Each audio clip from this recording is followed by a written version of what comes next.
شهر رمضان الذي أنزل فيه القرآن هدى للناس وبينات من الهدى والفرقان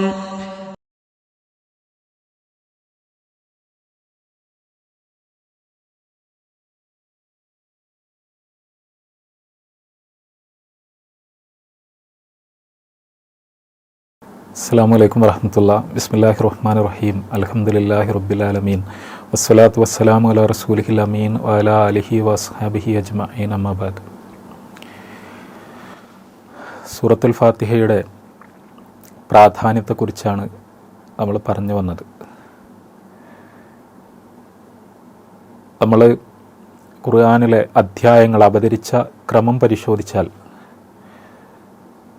ഖുർആനിൽ ഗ്രന്ഥരൂപത്തിൽ സൂറത്തുൽ ഫാത്തിഹ ഏറ്റവും ആദ്യത്തേതാണ് എന്നത് മാത്രമല്ല, ഖുർആനിൽ ഏറ്റവും ആദ്യം അവതരിച്ച അധ്യായങ്ങളിലൊന്ന് കൂടി സൂറത്തുൽ ഫാത്തിഹയാണ്. റസൂലുള്ളാഹി സ്വല്ലല്ലാഹു അലൈഹി വസല്ലമയുടെ പ്രബോധന ജീവിതത്തിൻ്റെ വളരെ തുടക്കത്തിൽ തന്നെ അവതരിപ്പിക്കപ്പെട്ടിട്ടുള്ള ഒരു അധ്യായമാണത്. മാത്രമല്ല, നമ്മൾ ഖുർആനിൽ വളരെ തുടക്കത്തിൽ അവതരിപ്പിക്കപ്പെട്ട പല വചനങ്ങളെക്കുറിച്ച് നമുക്കറിയാം. പക്ഷേ അവിടെ ചില സൂറത്തുകളിലെ ഏതാനും ആയത്തുകൾ മാത്രമാണ് പലപ്പോഴും അവതരിപ്പിക്കപ്പെട്ടത്. ഒരു സൂറത്ത് അതിൻ്റെ പൂർണ്ണമായി ഏറ്റവും ആദ്യം അവതരിപ്പിക്കപ്പെട്ടത് ഒരുപക്ഷെ സൂറത്തുൽ ഫാത്തിഹ ആയിരിക്കും.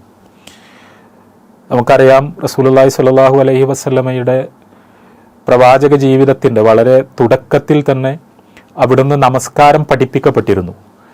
അള്ളാഹുവിൽ നിന്ന് ഖുർആൻ ലഭിക്കുന്നു. അള്ളാഹുവിൻ്റെ മുന്നിൽ കൈകെട്ടി നിന്ന് ഖുർആൻ ഓതിക്കൊണ്ടുള്ള നമസ്കാരം എന്ന അനുഷ്ഠാന മുറയും റസൂലുള്ളാഹി സ്വല്ലല്ലാഹു അലൈഹി വസല്ലമക്ക് ലഭിക്കുന്നു. ആ നമസ്കാരം വളരെ തുടക്കത്തിൽ തന്നെ റസൂലുള്ളാഹി സ്വല്ലല്ലാഹു അലൈഹി വസല്ലം നിർവഹിച്ചു തുടങ്ങിയിരുന്നു. പ്രവാചകന്റെ കൂടെയുള്ള അനുചരന്മാർ നിർവഹിച്ചു തുടങ്ങിയിരുന്നു. അതാണ് അവരുടെ ജീവിതത്തിന് സമാധാനം നൽകിയത്, സ്വസ്ഥത നൽകിയത്, അള്ളാഹുവുമായുള്ള അവരുടെ കണക്ഷൻ നിലനിർത്തിയത്. നമസ്കാരത്തിൻ്റെ ഒഴിച്ചുകൂടാൻ കഴിയാത്ത ഭാഗമാണ് സൂറത്തുൽ ഫാത്തിഹ എന്നതുകൊണ്ട് തന്നെ ആ ഫാത്തിഹ ഇല്ലാതെ അള്ളാഹുവുമായുള്ള നമസ്കാരം എന്ന് പറയുന്ന ഈ മനോഹരമായ കണക്ഷൻ അവർക്ക് സാധ്യമാകുമായിരുന്നില്ല എന്നതുകൊണ്ട് തന്നെ സൂറത്തുൽ ഫാത്തിഹ വളരെ നേരത്തെ അവതരിപ്പിക്കപ്പെടേണ്ടത് ഒരു അനിവാര്യതയായിരുന്നു എന്ന് നമുക്ക് പറയാവുന്നതാണ്. ആ നിലക്ക് സൂറത്തുൽ ഫാത്തിഹക്ക് ഇസ്ലാമിക ചരിത്രത്തിലും പ്രവാചക ചരിത്രത്തിലും ഒക്കെയുള്ള പ്രാധാന്യം നമ്മൾ മനസ്സിലാക്കേണ്ടതുണ്ട്. റസൂലുള്ളാഹി സ്വല്ലല്ലാഹു അലൈഹി വസല്ലമ നുബൂവത്തിന്റെ വളരെ തുടക്കം മുതൽ ദിവസവും എത്രയോ തവണ ആവർത്തിച്ച് പാരായണം ചെയ്യാൻ ആരംഭിച്ച അവിടുത്തെ മരണം വരെ അതേപോലെ അവിടുത്തെ ജീവിതത്തെ പിന്തുടർന്നുകൊണ്ടിരുന്ന, മുസ്ലിങ്ങളുടെ ജീവിതത്തെ പിന്തുടർന്നുകൊണ്ടിരുന്ന ഒരു അധ്യായമാണത് എന്ന് ചുരുക്കം. അതുകൊണ്ട് തന്നെ നമ്മൾ സൂറത്തുൽ ഫാത്തിഹയിലെ സന്ദേശങ്ങൾ, അതിൻ്റെ ആശയങ്ങൾ പരിശോധിച്ചാൽ ഇസ്ലാമിൽ ഒരു നിലക്കും മാറ്റിവെക്കാൻ കഴിയാത്ത ആശയങ്ങളാണത്. ഇപ്പോൾ നമ്മൾ റസൂലുള്ളാഹി സ്വല്ലല്ലാഹു അലൈഹി വസല്ലമയുടെ ജീവിതത്തിൻ്റെ നുബൂവത്തിൻ്റെ വളരെ തുടക്കത്തിൽ ഇസ്ലാം സ്വീകരിച്ച അന്ന് മുസ്ലിമായ ആൾക്കാർക്ക് പോലും മാറ്റിവെക്കാൻ കഴിയാത്ത ഇസ്ലാമിലെ പല നിയമങ്ങളും വിശദാംശങ്ങളും ഒക്കെ പിൽക്കാലത്താണ് വന്നത് എന്ന് നമുക്കറിയാം. ഇസ്ലാം ക്രമപ്രവൃത്തമായാണ് പ്രവാചകന്റെ പ്രബോധന ജീവിതത്തിന്റെ പല ഘട്ടങ്ങളിലായി പൂർണ്ണമായത്. പക്ഷേ ഇസ്ലാമിന്റെ ഏറ്റവും ആദ്യത്തെ ദിവസം പോലും മാറ്റിവെക്കാൻ കഴിയാത്ത വളരെ മർമ്മപ്രധാനമായ ആശയങ്ങളാണ് സൂറത്തുൽ ഫാത്തിഹയിൽ ഉള്ളത് എന്ന് ഇതിനോട് ചേർത്ത് നമ്മൾ ഓർത്തു വെക്കേണ്ടതുണ്ട്. സൂറത്തുൽ ഫാത്തിഹയുമായി ബന്ധപ്പെട്ട് റസൂലുള്ളാഹി സ്വല്ലല്ലാഹു അലൈഹി വസല്ലമയുടെ ജീവിതത്തിലുണ്ടായ വളരെ സുന്ദരമായ ഒരു സംഭവമുണ്ട്. റസൂലുള്ളാഹി സ്വല്ലല്ലാഹു അലൈഹി വസല്ലം അവിടുന്ന് ഒരിക്കൽ ജിബ്രീലിന്റെ കൂടെ ഇരിക്കുകയാണ്. ജിബ്രീൽ റസൂലുള്ളാഹി സ്വല്ലല്ലാഹു അലൈഹി വസല്ലമക്ക് പലതും പഠിപ്പിച്ചു കൊടുക്കുകയാണ്. ഇമാം മുസ്ലിം അടക്കമുള്ള പ്രസിദ്ധരായ മുഹദ്ദിസുകൾ ഉദ്ധരിച്ചിട്ടുള്ള, രേഖപ്പെടുത്തിയിട്ടുള്ള ഒരു ഹദീസാണിത്. പെട്ടെന്ന് ആകാശത്ത് നിന്ന് ഒരു വലിയ ശബ്ദമുണ്ടായി. ആ ശബ്ദം കേട്ട് എന്താണത് എന്ന അർത്ഥത്തിൽ റസൂലുള്ളാഹി സ്വല്ലല്ലാഹു അലൈഹി വസല്ലം നോക്കുന്ന സമയത്ത് ജിബ്രീൽ പ്രവാചകൻ സ്വല്ലല്ലാഹു അലൈഹി വസല്ലമക്ക് പറഞ്ഞു കൊടുത്തു, അത് ആകാശത്തിന്റെ ഒരു വാതിൽ തുറന്നതാണ്. ആ വാതിൽ ഇതുവരെ ആകാശത്ത് തുറക്കപ്പെടാത്ത ഒരു വാതിലാണത്. ആകാശം എന്ന് പറയുമ്പോൾ ഉപരിലോകത്ത് നമ്മൾക്ക് പ്രാപ്യമല്ലാത്ത, നമ്മൾക്ക് കടന്നു ചെല്ലാൻ കഴിയാത്ത അദൃശ്യ മണ്ഡലങ്ങളെ കുറിച്ചാണ് ഇവിടെ പറയുന്നത്. അവിടെ ഒരു വാതിൽ തുറക്കപ്പെട്ടു. ആ വാതിലിലൂടെ എന്നിട്ട് ജിബ്രീൽ പറഞ്ഞു കൊടുത്തു, ഒരു മലക്കിത ആ വാതിലിലൂടെ താഴേക്ക് വരികയാണ്. ആ മലക്ക് ഇതുവരെ ഭൂമിയിലേക്ക് വന്നിട്ടില്ല. വളരെ സവിശേഷമായ ഒരു കാര്യമാണ് സംഭവിക്കുന്നത് എന്നാണ് ജിബ്രീൽ റസൂലുള്ളാഹി സ്വല്ലല്ലാഹു അലൈഹി വസല്ലമയോട് പറയുന്നത്. ഇതുവരെ തുറക്കപ്പെടാത്തൊരു വാതിൽ ആകാശത്ത് തുറക്കുന്നു. അതിലൂടെ ഇതുവരെ ഭൂമിയിലേക്ക് വന്നിട്ടില്ലാത്ത ഒരു മലക്ക് അള്ളാഹുവിനാൽ ഭൂമിയിലേക്ക് നിയോഗിക്കപ്പെടുന്നു. അപ്പോൾ വളരെ സവിശേഷമായ പ്രത്യേകമായ എന്തോ ഒരു ദൗത്യവുമായിട്ടാണ് അള്ളാഹു ആ മലക്കിനെ പറഞ്ഞയക്കുന്നത് എന്ന് ചുരുക്കം. ജിബ്രീലും റസൂലുള്ളാഹി സ്വല്ലല്ലാഹു അലൈഹി വസല്ലമയും അടുത്തിരിക്കുമ്പോൾ ആ മലക്ക് പ്രവാചകൻ സ്വല്ലല്ലാഹു അലൈഹി വസല്ലമയുടെ അടുത്തേക്ക് വന്നു. എന്നിട്ട് റസൂലുള്ളാഹി സ്വല്ലല്ലാഹു അലൈഹി വസല്ലമയോട് പറഞ്ഞു, പ്രവാചകർക്ക് ഒരു സുവിശേഷം നൽകുകയാണ് അദ്ദേഹം. അവിടെ നിന്ന് ആ മലക്ക് റസൂലുള്ളാഹി സ്വല്ലല്ലാഹു അലൈഹി വസല്ലമക്ക് അള്ളാഹുവിൽ നിന്നുള്ള ഒരു സുവിശേഷം കൈമാറുകയാണ്. ആ മലക്ക് പറയുന്നു, പ്രവാചകരെ, അങ്ങേക്ക് 2 നൂറുകൾ, 2 പ്രകാശങ്ങൾ നൽകപ്പെട്ടിരിക്കുന്നു. അത് വലിയൊരു സന്തോഷ വാർത്തയാണ്. അങ്ങേക്ക് അതിൽ അങ്ങേയറ്റം ആഹ്ലാദിക്കാം. കാരണം അമൂല്യമായ 2 പ്രകാശങ്ങളാണത്. അങ്ങേക്ക് മുമ്പ് മറ്റൊരു പ്രവാചകനും അതേപോലെയുള്ള 2 പ്രകാശങ്ങൾ നൽകപ്പെട്ടിട്ടില്ല എന്നാണ് ആ മലക്ക് പറയുന്നത്. എന്നിട്ട് ആ മലക്ക് റസൂലുള്ളാഹി സ്വല്ലല്ലാഹു അലൈഹി വസല്ലമക്ക് പറഞ്ഞു കൊടുക്കുകയാണ്. ആ 2 പ്രകാശങ്ങൾ എന്ന് പറഞ്ഞാൽ ഒന്ന് സൂറത്തുൽ ഫാത്തിഹയാണ്, മറ്റൊന്ന് സൂറത്തുൽ ബഖറയിലെ അവസാനത്തെ ആയത്തുകളാണ്, അവസാനത്തെ വചനങ്ങളാണ് എന്നാണ് ആ മലക്ക് പറഞ്ഞു കൊടുക്കുന്നത്. ഇവിടെ നമ്മൾക്ക് മനസ്സിലാകുന്ന കാര്യം എന്താണ്? സൂറത്തുൽ ഫാത്തിഹ എന്ന് പറഞ്ഞാൽ ലോകത്ത് ഇന്നുവരെ അവതരിപ്പിക്കപ്പെട്ടിട്ടുള്ള, പ്രവാചകന്മാർക്ക് തന്നെ അവതരിപ്പിക്കപ്പെട്ടിട്ടുള്ള എല്ലാ വേദങ്ങളും, അവതരിപ്പിക്കപ്പെട്ട വാക്യങ്ങളും വചനങ്ങളും എല്ലാം നമ്മൾ പരിശോധിച്ചാൽ അവയുമായൊന്നും താരതമ്യപ്പെടുത്താൻ കഴിയാത്ത, സൂറത്തുൽ ഫാത്തിഹക്ക് ഏതെങ്കിലും തരത്തിൽ അതിന് അടുത്തു വരുന്ന ഒന്നും അവയിലൊന്നുമില്ല എന്ന് ഉറപ്പിച്ചു പറയാൻ കഴിയുന്ന തരത്തിൽ പരിശുദ്ധ ഖുർആനിലെ ഏറ്റവും മഹത്തായ അധ്യായമാണ് സൂറത്തുൽ ഫാത്തിഹ എന്ന് നമ്മൾ പറഞ്ഞു. അത് ഖുർആനിലെ മഹത്തായ അധ്യായം മാത്രമല്ല, മറിച്ച് ലോകത്ത് ഇതുവരെ അവതരിപ്പിക്കപ്പെട്ടിട്ടുള്ള സകല ദൈവവചനങ്ങളും വേദങ്ങളും നമ്മൾ പരിശോധിച്ചാൽ അവയിലൊന്നും സൂറത്തുൽ ഫാത്തിഹക്ക് തുല്യമായ ഒരു അധ്യായമില്ല, അതിലെ വചനങ്ങൾക്ക് തുല്യമായ വചനങ്ങളില്ല എന്നാണ് ഈ മലക്ക് റസൂലുള്ളാഹി സ്വല്ലല്ലാഹു അലൈഹി വസല്ലമക്ക് പറഞ്ഞു കൊടുക്കുന്നത്. പ്രവാചകൻ സ്വല്ലല്ലാഹു അലൈഹി വസല്ലമക്ക് മാത്രം ഭൂമുഖത്ത് ലഭിച്ചിട്ടുള്ള, ഈ ഉമ്മത്തിന് മാത്രം ഈ ഭൂമുഖത്ത് ലഭിച്ചിട്ടുള്ള അപൂർവമായ സൗഭാഗ്യമാണ് സൂറത്തുൽ ഫാത്തിഹ എന്നർത്ഥം.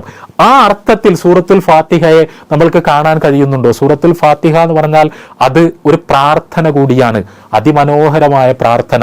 നമ്മൾ ലോകത്തെ പല മതങ്ങളും പരിശോധിച്ചാൽ ആ മതവിശ്വാസികളിൽ മിക്കവർക്കും മനഃപ്പാഠമുള്ള വളരെ അടിസ്ഥാനപരമായ ഒരു പ്രാർത്ഥനാ വാചകമുണ്ടാകും, അല്ലെങ്കിൽ ചില പ്രാർത്ഥനാ വാചകങ്ങൾ ചിലപ്പോഴുണ്ടാകും. അവർ പലപ്പോഴും ആവർത്തിച്ചു കൊണ്ടിരിക്കുന്ന പ്രാർത്ഥനാ വാചകം. ഇതേപോലെ മുസ്ലിങ്ങളെ സംബന്ധിച്ചിടത്തോളം അവർക്ക് ആവർത്തിച്ചു കൊണ്ടിരിക്കാനുള്ള, എപ്പോഴും അവരുടെ കൂടെയുള്ള പ്രാർത്ഥനാ വചനങ്ങൾ, പ്രാർത്ഥനാ വാചകങ്ങൾ എന്ന് പറയുന്നത് സൂറത്തുൽ ഫാത്തിഹയാണ്. സൂറത്തുൽ ഫാത്തിഹ എന്ന് പറഞ്ഞാൽ അത് അള്ളാഹുവിന്റെ കലാമാണ്, അള്ളാഹുവിന്റെ വചനങ്ങളാണ്. പക്ഷേ നമ്മൾ സംസാരിക്കുന്നത് പോലെ നമ്മൾക്ക് പറയാൻ വേണ്ടി അള്ളാഹു നമ്മൾക്ക് അവതരിപ്പിച്ചു തന്നിട്ടുള്ള മനോഹരമായ വാചകങ്ങളാണത്.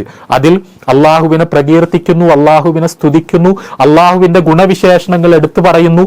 നമ്മൾ അള്ളാഹുവിനോടൊരു പ്രതിജ്ഞ എടുക്കുന്നു. ആ പ്രതിജ്ഞയ്ക്ക് ശേഷം അള്ളാഹുവിന്റെ ഗുണവിശേഷങ്ങൾ ചിലത് എടുത്തു പറഞ്ഞ ശേഷം, അള്ളാഹുവിന്റെ മുന്നിൽ നമ്മളൊരു പ്രതിജ്ഞ എടുത്ത ശേഷം അള്ളാഹുവിനോട് വളരെ അടിസ്ഥാനപരമായ ഏറ്റവും മഹത്തായ ഒരു പ്രാർത്ഥന നമ്മൾ നിർവഹിക്കുന്നു. അത് നിർദ്ദിഷ്ടമായ വാചകങ്ങളിലായിരിക്കണം എന്ന് അള്ളാഹു നമ്മളെ പഠിപ്പിക്കുകയാണ് ചെയ്തത്.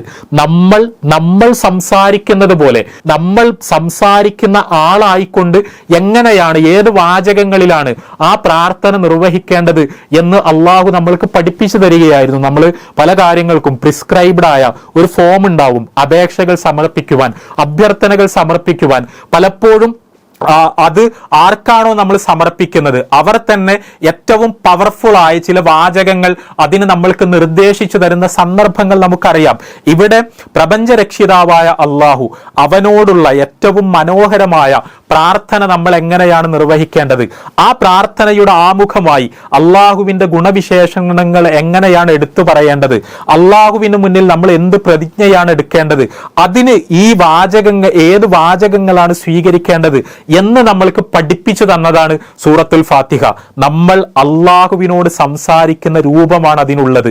പക്ഷേ അതെങ്ങനെയായിരിക്കണമെന്ന് അള്ളാഹു തന്നെ സംസാരിച്ചുകൊണ്ട് നമ്മൾക്ക് പഠിപ്പിച്ചു തരികയാണ് ചെയ്തത്. അതാണ് സൂറത്തുൽ ഫാത്തിഹയിൽ നമ്മൾ കാണുന്നത്. ആ സൂറത്തുൽ ഫാത്തിഹയുടെ പ്രാർത്ഥന, ആ പ്രാർത്ഥന അതിമഹത്തായ പ്രാർത്ഥനയാണ്. ആ പ്രാർത്ഥനയുടെ അവസാനം ആമീൻ, ഈ പ്രാർത്ഥന നീ സ്വീകരിക്കണമേ എന്ന് നമ്മൾ അള്ളാഹുവിനോട് പറയുന്നു. അത് നമസ്കാരത്തിന്റെ സന്ദർഭങ്ങളിലാണെങ്കിലും മറ്റ് ഏത് സന്ദർഭങ്ങളിലാണെങ്കിലും സൂറത്തുൽ ഫാത്തിഹ നമ്മൾ പാരായണം ചെയ്ത് തീരുമ്പോൾ ഒരു പ്രാർത്ഥന കഴിയുന്നു എന്ന അർത്ഥത്തിൽ അള്ളാഹുവേ ഇത് നീ സ്വീകരിക്കണമേ എന്ന് ആമീൻ എന്ന് നമ്മൾ പറയുന്നതിനെ കുറിച്ച് പ്രത്യേകം പറയേണ്ടതില്ല.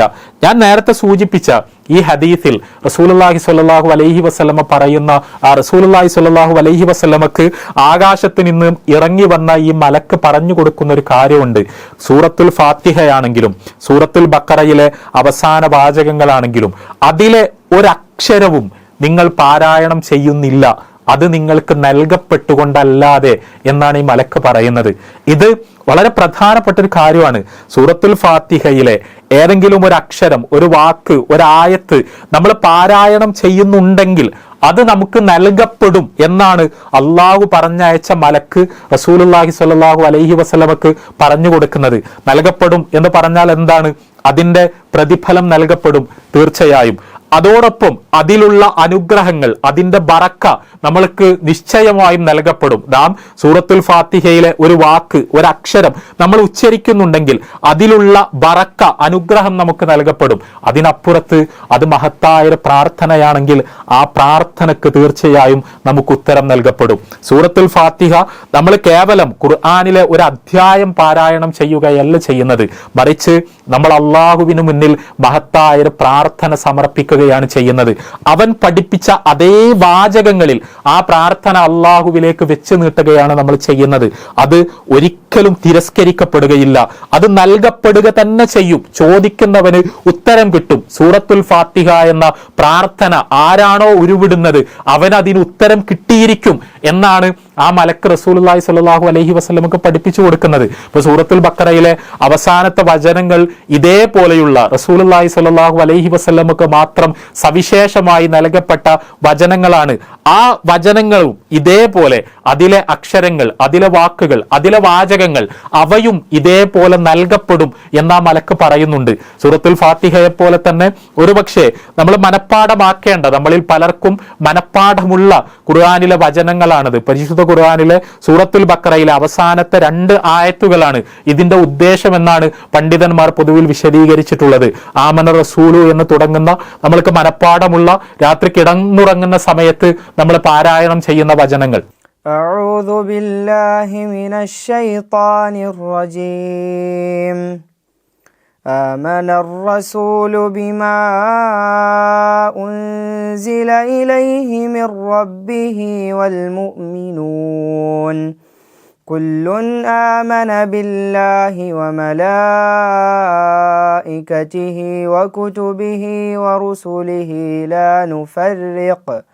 لا نفرق بين أحد من رسله وقالوا سمعنا وأطعنا غفرانك ربنا وإليك المصير لا يكلف الله نفسا إلا وسعها لها ما كسبت وعليها ما اكتسبت ربنا لا تؤاخذنا إن نسينا أو أخطأنا ربنا ولا تحمل علينا إصرا كما حملته على الذين من قبلنا ربنا ولا تحملنا ما لا طاقة لنا به واعف عنا واغفر لنا وارحمنا أنت مولانا فانصرنا على القوم الكافرين. ഈ വചനങ്ങൾ നമ്മൾ പരിശോധിച്ചാലും അവയുടെ മർമ്മപ്രധാനമായ ഭാഗം പ്രാർത്ഥനയാണ് എന്ന് നമുക്ക് കാണാം. വളരെ മനോഹരമായ പ്രാർത്ഥന. റബ്ബന ലാ തുആഖിദ്ന ഇൻ നസീന ഔ അഖ്തഅന റബ്ബന വലാ തഹ്മിൽ അലൈന ഇസ്റൻ കമാ ഹമൽതഹു അലല്ലദീന മിൻ ഖബ്ലിന റബ്ബന വലാ തുഹമ്മിൽന മാ ലാ തുഖത ലനാ ബി വഅഫു അന്നാ വഗ്ഫിർ ലനാ വർഹംന അൻത മൗലാന ഫൻസുർന അലൽ ഖൗമിൽ കാഫിരീൻ എന്നാണ് പരിശുദ്ധ ഖുർആനിലെ ഈ വചനത്തിലുള്ള വളരെ പ്രസിദ്ധമായ പ്രാർത്ഥന. അതിന്റെ വിശദാംശങ്ങളിലേക്കൊന്നും ഞാൻ കടന്നു പോകുന്നില്ല. അള്ളാഹുവേ, ഞങ്ങൾക്ക് മറവി സംഭവിച്ചാൽ, ഞങ്ങൾക്ക് അബദ്ധം സംഭവിച്ചാൽ നീ ഞങ്ങളെ പിടികൂടരുതേ. ഞങ്ങളുടെ മുമ്പുള്ള സമുദായങ്ങൾക്ക് മതത്തിന്റെ ഭാഗമായി ഉണ്ടായിരുന്ന വളരെ ഭാരിച്ച നിയമങ്ങൾ അത് നീ ഞങ്ങൾക്കുണ്ടാക്കി തരരുതേ. അള്ളാഹുവേ, ഞങ്ങളെ കൊണ്ട് താങ്ങാൻ കഴിയാത്ത, ഞങ്ങൾക്ക് തോക്കത്തില്ലാത്ത വിധിവിലക്കുകൾ ഞങ്ങൾക്കുമേൽ നീ അവതരിപ്പിക്കരുതേ. ഞങ്ങൾക്ക് നീ എല്ലാം വിട്ടുതരണമേ, പുറത്തു തരണമേ. ഞങ്ങളോട് നീ കാരുണ്യം കാണിക്കണമേ. നീയാണ് ഞങ്ങളുടെ സംരക്ഷകൻ. സത്യനിഷേധികൾ ഞങ്ങളോട് പോരാടാൻ വരുന്ന സമയത്ത് അവർക്ക് മേൽ ഞങ്ങൾക്ക് വിജയം നൽകണമേ, ഞങ്ങളെ നീ സഹായിക്കണമേ എന്നെല്ലാം പറഞ്ഞുകൊണ്ടുള്ള പരിശുദ്ധ ഖുർആനിന്റെ പ്രാർത്ഥന. ഈ പ്രാർത്ഥനയും നൽകപ്പെടും, അത് പറയുന്നവന് നൽകപ്പെടും എന്നാണ് റസൂലുള്ളാഹി സ്വല്ലല്ലാഹു അലൈഹി വസല്ലമക്ക് ഈ മലക്ക് പഠിപ്പിച്ചു കൊടുക്കുന്നത്. അതേപോലെയുള്ളൊരു പ്രാർത്ഥനാ വാചകം മുമ്പ് ആർക്കും നൽകപ്പെട്ടിട്ടില്ല, പഠിപ്പിക്കപ്പെട്ടിട്ടില്ല എന്ന് ആ മലക്ക് റസൂലുള്ളാഹി സ്വല്ലല്ലാഹു അലൈഹി വസല്ലമക്ക് വിശദീകരിച്ചു കൊടുക്കുന്നു. ആ ആയത്തുകൾ മനഃപ്പാടമാക്കാൻ, ആ പ്രാർത്ഥന നമ്മുടെ ജീവിതത്തിലേക്ക് കൊണ്ടുവരാൻ നമ്മൾ സന്നദ്ധമാകേണ്ടതുണ്ട്. ഇവിടെ ഞാൻ സൂചിപ്പിക്കുന്നത് സൂറത്തുൽ ഫാത്തിഹയെ കുറിച്ചാണ്. ഫാത്തിഹയെ കുറിച്ചുള്ള ചർച്ച നമ്മൾ ഇവിടെ അവസാനിപ്പിക്കുകയാണ്. ഫാത്തിഹയിലെ ഓരോരോ ആയത്തുകളിലേക്ക് നമ്മൾക്ക് ഇനി നമ്മളുടെ ചർച്ച കൊണ്ടുപോകേണ്ടതുണ്ട്. ഇവിടെ ആ അധ്യായത്തെക്കുറിച്ചുള്ള ചർച്ച നമ്മൾ അവസാനിപ്പിക്കുകയാണ്. ആ അധ്യായത്തിന്റെ പ്രാധാന്യവും ഗൗരവവും അതിന്റെ ഉള്ളടക്കത്തിന്റെ ആഴവുമെല്ലാം നമ്മൾ മനസ്സിലാക്കുക. അതിന് ഇസ്ലാമിലുള്ള, പടച്ചവന്റെ കണ്ണിലുള്ള പ്രാധാന്യം നമ്മൾ തിരിച്ചറിയുക. ആ ഗൗരവത്തോടുകൂടി നമ്മൾ അതിനെ സമീപിക്കുക. അതിലെ പ്രാർത്ഥനക്ക് ഉത്തരം കിട്ടുമെന്ന വസ്തുത നമ്മൾ മറക്കാതിരിക്കുക. ഇസ്ലാമിൽ റുഖിയ എന്ന് പറഞ്ഞാൽ എന്താണ്? അത് നമ്മൾക്ക് എന്തെങ്കിലും രോഗമുണ്ടായാൽ, നമ്മളുടെ ശരീരത്തിന് ഏതെങ്കിലും തരത്തിലുള്ള അസ്വസ്ഥതയുണ്ടായാൽ, വേദനയുണ്ടായാൽ, നമ്മളെ ഏതെങ്കിലും വിഷജന്തുക്കൾ വന്ന് കടിച്ചാൽ, ആക്രമിച്ചാൽ, ഇങ്ങനെയെല്ലാമുള്ള അവസ്ഥകളിൽ രോഗശമനത്തിന് വേണ്ടി, നമ്മളുടെ അതിജീവനത്തിന് വേണ്ടി നമ്മൾ അള്ളാഹുവിനോട് നിശ്ചിതമായ വാചകങ്ങൾ ഉപയോഗിച്ചുകൊണ്ട് പ്രാർത്ഥിക്കുന്നതിന്റെ പേരാണ് റുഖിയ എന്ന് പറയുന്നത്. അവിടെ നമ്മൾ അത്തരം അവസ്ഥകൾ ഉണ്ടായാൽ ഭൗതികമായ ചികിത്സകൾ നമ്മൾ തേടുന്നു. ആ ചികിത്സകൾ നമ്മളുടെ ഗവേഷണങ്ങളിലൂടെ നമ്മൾ കണ്ടെത്തുന്ന ചികിത്സകളാണ്. ആധുനിക കാലത്ത് വൈദ്യശാസ്ത്രം ഇതിനെല്ലാം ഒരുപാട് ചികിത്സകൾ കണ്ടെത്തിയിട്ടുണ്ട്. ആ ചികിത്സകൾ നമ്മളുടെ ജീവിതത്തിലേക്ക് കൊണ്ടുവരാനും ചികിത്സിക്കുവാനും നമ്മൾ ബാധ്യസ്ഥരാണ്. പക്ഷേ അങ്ങനെ ചികിത്സിക്കുന്നതിന്റെ കൂടെ അള്ളാഹുവിനോട് പ്രാർത്ഥിക്കുക കൂടി വേണം എന്ന് ഇസ്ലാം നിഷ്കർഷിക്കുന്നു, നമ്മളെ പഠിപ്പിക്കുന്നു. അവിടെ ആ പ്രാർത്ഥനക്കുള്ള ഒരു വാചകമായി, ആ പ്രാർത്ഥനക്കുള്ള വാക്യങ്ങളായി സൂറത്തുൽ ഫാത്തിഹ ഉപയോഗിക്കാം എന്ന് റസൂലുള്ളാഹി സ്വല്ലല്ലാഹു അലൈഹി വസല്ലമയുടെ ഹദീസുകളിൽ നിന്ന് പണ്ഡിതന്മാരെല്ലാം വിശദീകരിച്ചത് നമുക്ക് കാണാൻ കഴിയും. സ്വഹാബിമാർ ഈ തരത്തിലുള്ള ഏതെങ്കിലും അവസ്ഥകളിലൂടെ കടന്നുപോകുന്ന മനുഷ്യർക്ക് ആശ്വാസം കിട്ടാൻ വേണ്ടി ഉപയോഗിച്ചിരുന്ന പ്രാർത്ഥനാ വാക്യങ്ങൾ നമ്മൾ പരിശോധിച്ചാൽ അതിൽ സൂറത്തുൽ ഫാത്തിഹയുമുണ്ട്. സൂറത്തുൽ ഫാത്തിഹ പാരായണം ചെയ്താൽ അതുവഴി അവർക്ക് ആശ്വാസം കിട്ടും. അത് അവർക്കുള്ള ഒരു പ്രാർത്ഥനയായി കൂടി മാറും. അതിലുള്ള അനുഗ്രഹങ്ങൾ അവരുടെ രോഗശമനത്തിന് അള്ളാഹു നിമിത്തമാക്കിയേക്കും എന്ന് അതിൽ നിന്ന് നമുക്ക് മനസ്സിലാക്കാം. ഇവിടെയൊക്കെ ഫാത്തിഹയുടെ ശക്തിയാണ് വ്യക്തമാകുന്നത്. ഫാത്തിഹ അള്ളാഹു നമുക്ക് അവതരിപ്പിച്ചു തന്ന ആ ഹ്രസ്വമായ വാചകങ്ങൾ, ആ വചനങ്ങൾക്ക് നമ്മൾ വിചാരിക്കുന്നതിനേക്കാൾ കൂടുതൽ ശക്തിയുണ്ട് എന്ന് നമ്മൾ തിരിച്ചറിയുക. നമ്മുടെ നമസ്കാരത്തിലേക്കും നമ്മളുടെ ജീവിതത്തിലേക്കുമെല്ലാം ആ ഒരു പരിഗണനയോടും പ്രാധാന്യത്തോടും കൂടി തന്നെ ഈ അധ്യായത്തെ നമ്മൾ കൊണ്ടുവരിക. അള്ളാഹു അനുഗ്രഹിക്കുമാറാകട്ടെ. അസ്സലാമു അലൈക്കും വറഹ്മത്തുള്ളാഹി.